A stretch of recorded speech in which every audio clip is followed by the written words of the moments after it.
Bentornati sul canale per questo secondo episodio della serie dall'Indonesia. Oggi mi trovo a Yogyakarta, importante città da più di 3 milioni e mezzo di abitanti sull'isola di Giava. Causa un ritardo aereo abbiamo passato qui solo una giornata, ma siamo comunque riusciti a visitare Borobudur, cioè il complesso buddista più grande al mondo, incastonato tra risaie e palme, e Prambanan, un complesso di circa 240 templi induisti, nonché uno dei più importanti al mondo. Dopo questi patrimoni UNESCO abbiamo fatto anche 2 passi in città, tra il traffico e imbattendoci anche in situazioni per nulla piacevoli. Quindi mettetevi comodi e iscrivetevi al canale per supportarmi e per non perdervi tutte le mie prossime avventure. Carissimi, buongiorno da Yogyakarta. Sono le 6 di mattina e ci troviamo fuori da uno dei templi più importanti di tutto il paese. Siamo arrivati ieri sera tardi in città, dopo un aereo di un bel po' di ore in ritardo da Giacarta. Abbiamo cenato un po' a caso in stanza e stamattina ci siamo svegliati alle 4, abbiamo preso un Grab e siamo arrivati a questo tempio che deve ancora aprire, però per fortuna sembra che non ci sia tanta gente. Il complesso di Prambanan è il complesso di templi induisti più grande di tutto il sud-est asiatico, dovrebbero esserci più o meno 240 templi, quindi veramente enorme. Ovviamente alcuni sono in ristrutturazione, purtroppo il più importante è in ristrutturazione, questo è il tempio di Shiva. Il motivo per cui alcuni sono in ristrutturazione è perché hanno subito vari disastri dovuti ai terremoti, soprattutto se non sbaglio quello del 1991 e quello del 2006.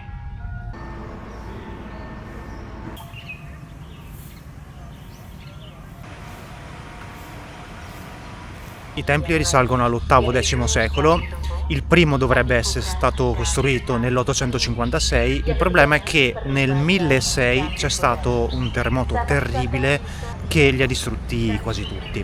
Poi sono stati ricostruiti negli anni successivi, ma questo non è stato l'unico terremoto problematico che ha distrutto i templi. Infatti alcuni di questi ancora oggi non sono stati ricostruiti.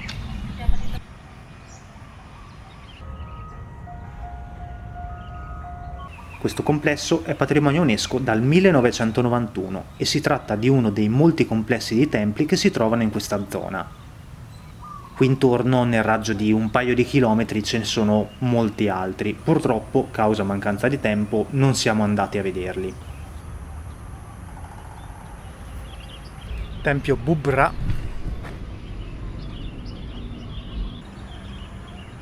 Per molti anni Prambanan rimase in rovina. Nel 1835 si cercò di bonificare il sito, ma solo nel 1937 si tentò di ricostruirlo. Il prezzo d'ingresso è di circa 22 euro, biglietto preso online perché avevo paura terminassero i costi. La colazione delle 8, fuori dai templi. Siamo arrivati nel complesso più a nord, quello di Cebu.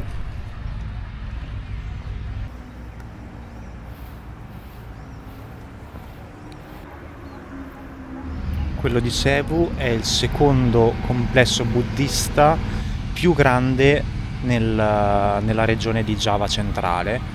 È stato costruito nell'VIII secolo, ha ben 249 edifici che consistono in un tempio principale, altri 8 templi, uno per ciascuna direzione cardinale, e altri che fanno da contorno, al complesso. Molti sono in rovina, la maggior parte in verità.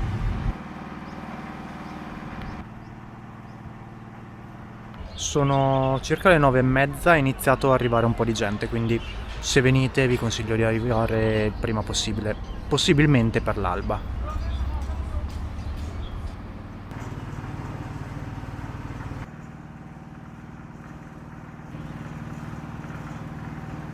Siamo tornati al tempio di Shiva, che è il più grande del complesso del Prambanan. L'abbiamo lasciato come ultimo tempio da vedere.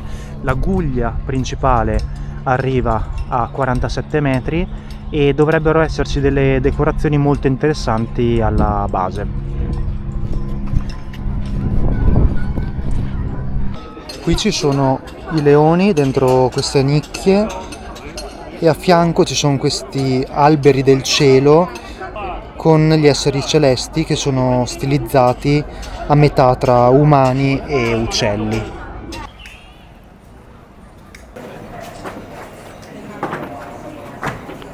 Intanto fa caldissimo. Comunque qua fuori sono delle raffigurazioni tratte dal Ramayana. Raccontano come la moglie di Rama, Sita, viene rapita e come Hanuman, il dio scimmia, e Sugriva, generale delle scimmie bianche, alla fine la trovano e la liberano. Qui si vede molto bene.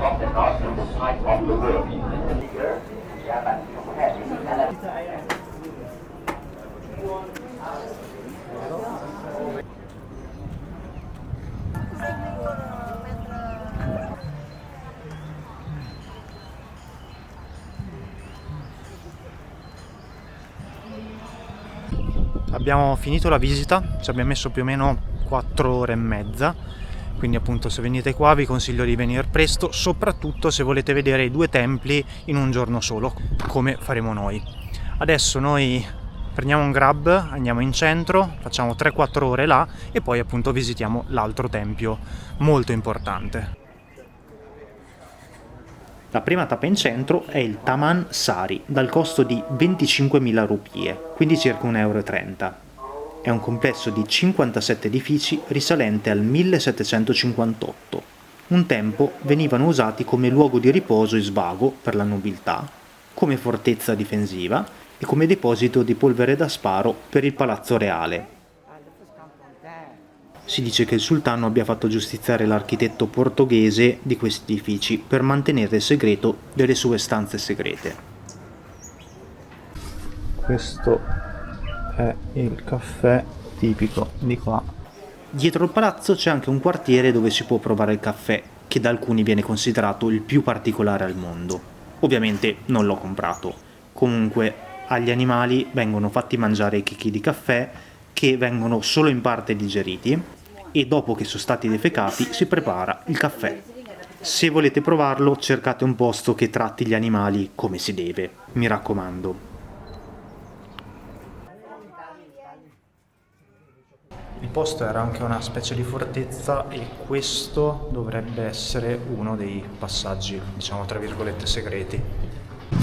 Questa parte è un po' turistica, adesso vediamo se riusciamo a raggiungere un altro dei posti più famosi in città senza perire in mezzo alla strada.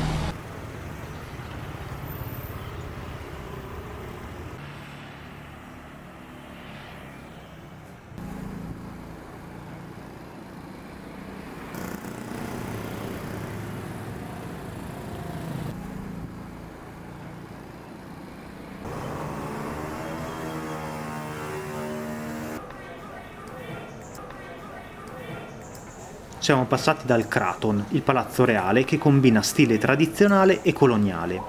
Sempre per mancanza di tempo non siamo entrati. Poi altro Grab per il secondo complesso da non perdere in città.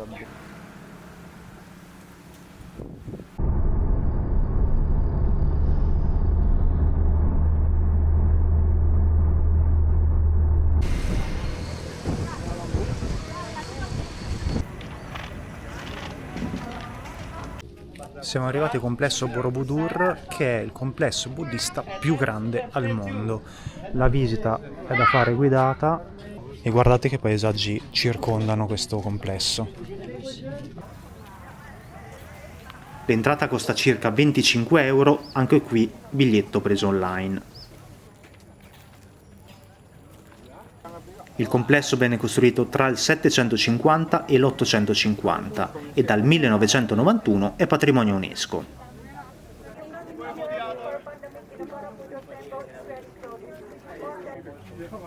Questi templi ne hanno passate tante, hanno resistito ai terremoti, all'eruzione del più attivo vulcano indonesiano e agli attacchi terroristici.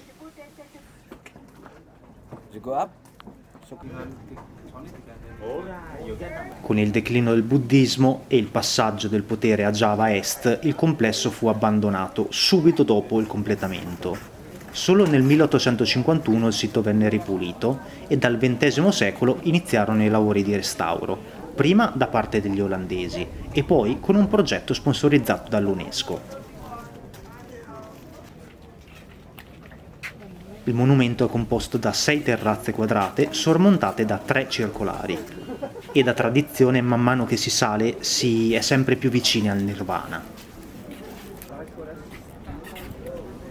Molto bello anche questo, anche se troppa gente per i miei gusti.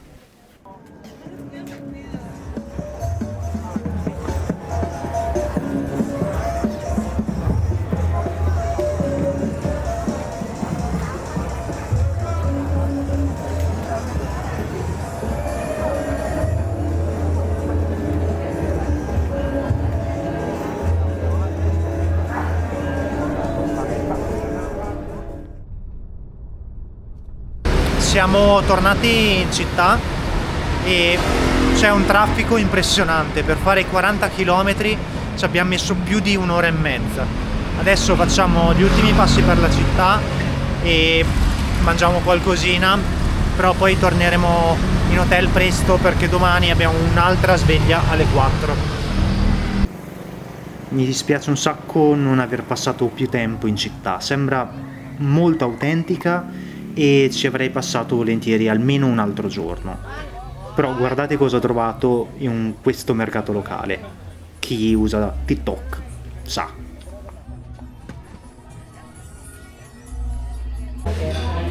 Tofu e noodles con tofu. Con queste prove per una specie di carnevale siamo arrivati alla fine di questo video. Io vi ringrazio di essere rimasti fino alla fine e vi do appuntamento alla prossima settimana per la terza tappa del viaggio.